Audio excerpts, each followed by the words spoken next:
Shrines, no surprise there. Team Freedom will take the Battleground pick.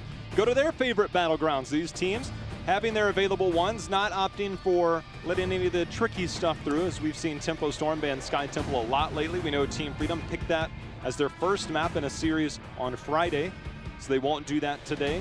But Infernal Shrines, we know they have those strategies. I want to go back to that point with that draft, is that one of the things that I think we see when we watch the Koreans try and execute the same way, that support is not normally a white main. It's something like a Karazim, something that has that much faster execution, much easier siege damage to maybe get smaller timing advantages with that style of play, so maybe they can refine that over time. Perfect example, that gank on to Galar on top. Took a while. Karazim, whether it's a siege or a kill, very likely the Karazim makes that happen. White main, not so much till post 13, which we both know that wasn't even an option at that point in time.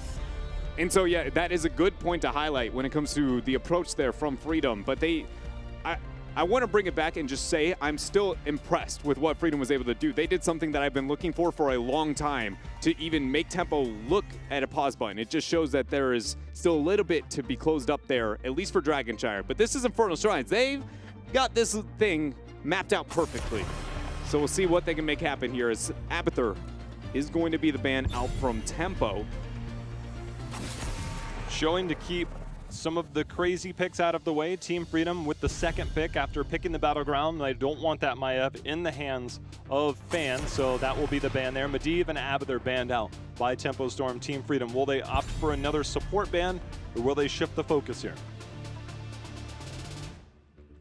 If so, is it the Decker ban? That seems like that's been the common pickup for the playoff weekend, is to ban out the Deckard and incentivize the Deckard Hammer synergy a little bit more while still denying the double support Toronto white main synergies. It's interesting because I would never picture this in 1,000 years until a few weeks ago when I saw an Infernal Shrines draft where a team was running double support and then they picked the Uther, but they had a Genji on their team. And so we saw the Uther with another support in the D-Shield for a Dragonblade Genji. That came out from Octalysis, so I think that is something to consider with Genji being let through in this draft. That is a really good point, and they made it look good. I believe it was Draded who was on the Genji that game. He was finding himself some nice resets there on the Swift Strike. It's going to be a white main Yrel as a response to the Tyrande. And Jay, if we have a meta as this playoffs, this is it right now. It is a, you take the Tyrande, we're denying the white main, and Yrel is the only off lane. She is unrivaled in the off lane, so we'll pick her up for our 1-2. Now we get the deviation. What is it going to be here for Tempo Storm with this Tyrande? Is it double support commit? And they do. So Tempo, with a heavy amount of information conveyed in these first two drafts with the 1-2-3, Tyrande, Uther, and Vala in both. I just wonder, okay, Zul's the ban, but we saw the Arthas ban previously. Does that mean well, that was actually Tempo Storm that banned the Arthas. Yes. So that still could come into play here. Maybe not if you're thinking Zul. Yeah. Well, what I look at here is I think the biggest thing to keep in mind was the wave clear for sure was going to be the biggest problem. Arthas not bad at all when it comes to the wave clear itself. Probably one of the better warriors when it comes to the overall damage, maybe just behind the Johanna. Denying the Zul, I look at this and I go, Tempo wants the Arthas. Arthas plus the Uther works out really well when it comes to the keeping him alive and not feeling like you don't have enough supporting capabilities. And on Infernal Shrines, having it works out. I think the Johanna can do this too. I'm just trying to point out that I feel like with the Zul bans, I suddenly go, I can't ban the Arthas because I want this. I want it on my side, especially when you see the Anubarak in the Grey main. So we know that when they ran this before, we saw when they played Endemic, one of the best things to deal with this style of play was to have a Junkrat concussion mine knock over whoever came in, hopefully the Grey main. When Team Freedom played Endemic on Friday, they banned the Junkrat in the first ban position, and then they ran this style. So they're going back to a favorite of theirs, the Anubarak Grey main. And the oh baby, let's go! Woo! It is a double melee, double support. How many tanks is this, Jay-How? That's my question, because the answer is 3. Who knows? No? All right, Tempo Storm. What in the world? Going back to the roots a little bit with this one. Oh, you want to push? How about I push with the Illidan? You know, one thing that I actually like about this Kerrigan can hide behind a wall. Oh, she bodies and it's like, sieging comps. oh, go ahead and step forward. There's a combo that you don't see coming, and you have to react quickly as a Mephisto comes in as the last pick. There is no meta. Just like there is no spoon, apparently, because we're all up in the Matrix right now where anything is possible. Yeah, this is an environment here, it's for sure. This is going to be wild. So I think you brought up a really good point.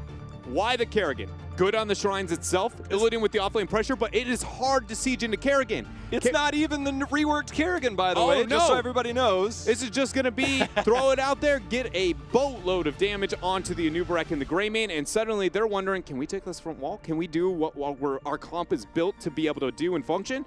Trade-offs? I mean, main warrior, that could be a big hole when it comes to the composition. What I'm trying to point out is it's purely responsive to the very predictable approach to Infernal Shrines of Team Freedom and just taking it and denying that. But overall team fight, if the Illidan gets one shot, that composition may end up having its struggles. I think about the last few series that Tempo had. Week 10, it didn't matter. Week 9, I don't want to say it was easy for them, but they got through the tougher part of their schedule early. Yep. They basically had what they were saying. So they didn't have to show anything, and we saw the entire meta just erupt before our very eyes. And now it's culminated to this, Tempo Storm. And this is reminiscent, by the way, of very early Phase 1 where they ran Death Ball comps, and they did it with a Kerrigan a lot of times. Composition slightly different, but the form factor is somewhat there. Yeah, that's what I was saying about going to their roots here. As Tempo Storm, when they were making a trek through the last phase, they were going with a full melee-style composition across the board, and that is what got them into the dominant stance in North America. But Jayhow is putting on a little dance here because at home we have got unending hatred as the level 1 here for Illidan. There's something to be said about this, right? So the immolation, you get the AoE damage when you use your sweeping strike, and then you can go battered assault to get extra duration on the bonus. Yeah. But when you go in hatred, you have this cap up if you are going to split lane push. The bonus attack damage that you have, everything else based around a team fight, it doesn't really matter as much. And your individual output, single target damage with those autos scales really high once you complete that baseline, and it's not terribly hard to do with an Illidan. So I think that's really where it comes in, is that split lane push will be very obvious, and it will be something for Illidan to take advantage of as time progresses. I think one of the only trade-offs is Lunar Flare comes in. That's going to be a vulnerable Zugrug as he gets comboed through. Vin comes in with the damage, but a little bit too late there to get the full follow-up. First combo successful, though, for Fan. But I think the thing to point out is that the only trade-off, it has far better split pushing capabilities and puts you at a way more one-shot after you the hunt in onto a target and get the kill, but it does remove any shrine control individually on Illidan itself. So that makes Kerrigan the must-have onto the shrine itself. So if Freedom kills out the Kerrigan, or Vala, their shrine control just disappears as we see the combo miss there onto Yoda, able to make it over the wall. Zugrug going to with the shadow charge. Oh, are you kidding me? Gonna take it. Evasion, not a problem. Q's right back and calls it a night. I don't even know if that was calculated, but it was fun to watch because he dove. He used his dive right as we saw the burrow charge go out, using the blades that go through there to grant vision for those impalers to go through. Now Tempo take the profit off of that kill, and it's going to be about half a turret. So Mephisto received some various changes. This is one where we saw some minor changes. His level 1, the unyielding power, after hitting 20 heroes, see if he's even able to make it back here. Collusion will come in with the heals. After you hit 20 heroes, it used to be 60 damage. It's up to 100 now. And then you get the cooldown reduction after you hit 40 heroes. I'm just wondering, when are those opportunities going to present itself? Because stacking this, I don't think is going to be easy for him throughout this game. It is going to be interesting. I think the thought process has to be on the shrine, right? Yeah, but I mean, if Illidan's off here and Kerrigan's the only one bouncing around on the shrine, there's a small animation that you have to go through for that to cast off. So it's interesting. We already see an invade here. Yrel on the bottom showing Tempo Storm. Take advantage. Lethal threat this early in the game, Dread. I don't want anything to do with that. I will give up this camp. Yes, it hurts, but think of the alternative. The alternative definitely hurts, but with the Illidan pressure, I don't know if they can give up those type of plays. Fan expecting the immediate retreat there from Nasmus. Didn't walk into the combo, and he's going to be able to survive. Now we see Glorung responding to the off lane from Zugrug and Yoda. As Vala and Kerrigan going to pick up all the skeletal defenders. Friend or foe use. He's trying to put himself back in a position to make another play. He'll continue to bounce around with that. Collusion coming over, Dread. Yeah, now this is a big siege here. Tempo Storm have the opportunity to trade resources out, and they're going to here with June. Half the front wall taken down so far here from Team Freedom. Kerrigan 26 and counting. She's not the fastest clear in the world since some of the reworks coming in, and not without the 7 talents here. There's a 2-man Lunar Flare coming in. 5 more. And it will be the objective. Now the question is, what does Tempo get with it here after they make their way up towards it? Because Kerrigan, one of the best follow-ups when it comes to the Punisher Leap itself. Tyrande, definitely the best support follow-up too. You jump, I jump, here's a Lunar Flare. Dread, I'm scared just you speaking those words right now. Yeah, But Kerrigan went top, so I'm not as scared anymore. Yeah, I'm a little... Maybe later. Yeah, eventually we'll be able to see what Tag Team Leapfrog looks like. Glaurung is just all in here. Yeah, he's looking He'll have to dive out in a second. He's looking at Fan on that Kerrigan and saying, all right, if you're not going to be the one playing Leapfrog, I'll go ahead and do it for you. Going into the reflexive block to deal with the gray main autos that could come in down the road. If you stay... That's the thing about the Nova, the Lightning Nova from Mephisto. It has to hit on the outer rim. Yeah. If you're on top of that Mephisto, I mean, you're in a much better area to do some damage. I do wonder, though, if we're going to get a Durance of Hate. This is the slightly buffed version of it to where it's got better range, more speed to land it. And if you can land that as an Illidan and a Kerrigan are coming on top of you, that actually could be quite the tool. We have not seen it yet. I think we might have seen it in Korea, but in terms of here in North America, we have not. It will be interesting to watch and see if that is going to be the case here. And J-Hal, while we have a little bit of downtime, hold on, Lutano actually have to burn the cleanse. He's going to teleport forward, going to teleport back. Not even going to live long enough there. Tempo find another kill. Illusion going to be the focus, and the damage is there. Maybe out a little bit too far with that spray, and man. Speaking of out too far. Glaurung getting caught by Yoda, showing him what that inner beast looks like. If there's one thing about Glaurung on the hyper-aggressive heroes like an Illidan, you know there's some risk involved, and he knows it, and he is willing to push the limits, sometimes to a fault, but when it looks good, Dreadnought, it can be oppressive if you are on the other end. It can be, very much so.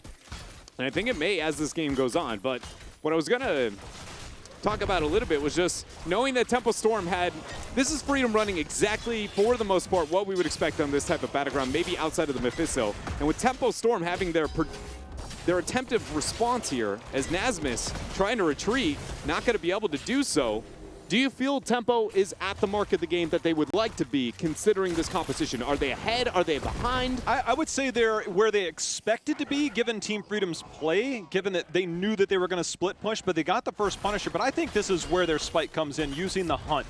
Getting that split damage. We have 15 out of those 20 stacks so far for Glaurung on that Illidan. So the approach on this next one, Dread, because Team Freedom likes to use the first Punisher, maybe the second, to say it's okay to give it up if we have to. They soften up the rest of the battleground, and then that's when they make their run. If Tempo Storm gets that push elsewhere with an Illidan, I think that maybe counters what some of Freedom's doing, but this is right around the time where Team Freedom likes to say, all right, we've had enough of the rest of the game. Oh, they're not even going to make it there, though. They've had enough of collusion. Whitemane gets one shot after that Kerrigan combo. Zugrug trying to kite away. Auto attack coming out from Fan. The combo rings him back. Vin gets the auto in, and now Nasmus is the focus. There's the Ardent Defender, but Glaurung's not going to let that happen for free. That is an easy track down a fort. And now Tempo has a free shrine waiting on top. Why couldn't you have asked me that question now? Like, you know, J-Hal. Yeah, are they where they want to be? I'd say, heck yeah, they're where they want to be. It's time for them to turn up the heat. The best kind of commentator is the one that always sets you up for failure, you know? We did see Glaurung complete the baseline. That is an infinite stacking quest, but he does get the bonus auto attack damage, so an extra 20, and that will continue to stack as this game goes on. So watching for Illidan to move around the map, use that global while Fan and team are doing something elsewhere. Yeah, this is really cool too. The little bit of a proxy wave denial there is going to help Tempo Storm further the siege with this Shaman Cave if they end up wanting to commit to it. Illidan securing the 13 talents here for Tempo Storm. And this is going to be tense. Tempo is far enough behind that they aren't ever going to be able to threaten a keep. Still not going to achieve the 13 quite yet. who is going to be the Hunt target is also a focus. Zugrug having to break away. There goes the Hunt as we see the combo coming through. The Curse Bully. All the damage being used here as Glorong dashes through, dives through. All those fireworks and no kill yet as Lutano teleports out, uses the Consume Souls, Divine Shield used. Now he's going to be the focus as Kerrigan lands a combo. Fan sets up the first kill here for Tempo, and they are able to make it out. 12 skeletal defenders, and Team Freedom can get this Punisher, but man, Tempo is just cleaning these up way too quick. Trying to re-engage into that Kerrigan that's coming out here. I'm giving this one up. If I'm Team Freedom, it's 13 talents here. It's 4v5. You try and hit the reset button. The problem that I think that they're going to face is that top fort will fall momentarily. Anything beyond that, Tempo Storm has a chance to make it explosive to blow this game wide open. And then Team Freedom, we do have to bring everybody back to about 24 hours ago. Team Freedom was down 13-16 on this very battleground, baited out a fight. We heard from Lutano, it was a calculated approach. They fought their way back in, but Tempo Storm, with this level of aggression, see if Team Freedom even has a chance to breathe in this game. Yeah, and Jayhow, remember that sidewall Kerrigan leapfrog we were talking about before? I can't help but feel like it's going to come to light here. This sidewall is very important. Kerrigan just burnt her stun to get it, though, so she has no combo quite yet. Going to be up soon as Zugrug baits the first leap. That's going to be 15 on that. Kerrigan not going to go in. Lutano trying to clear on the back line. Got to join back. 5 seconds out from the Punisher leap. And Freedom cannot mess this up. Oh, he jumped over to one. The instant combo. Tempo Storm just blew that fight wide open. A beautiful play. We will have to see that one again. And with that triple kill, Tempo Storm will go directly to core. You want to talk about going from 0 to 100 real quick? That's about as fast as you could possibly do it in this game as a fourth member falls, and Tempo Storm will go up 2-0. Very impressive to watch Tempo tracking that Punisher, understanding how fast their composition can execute in the second that they knew it was going to be an opportunity, enabling it. And just, let's be real, once that fight started, there's no counterplay available other than Divine Shield, and conveniently Tempo had it. Let's put this into perspective, because that was a fort that had remnants of a wall still standing. Yeah. But at that position, it's hard to defend fort. You give it up. You expect, I'm losing keep wall. If I lose somebody, I'm dead.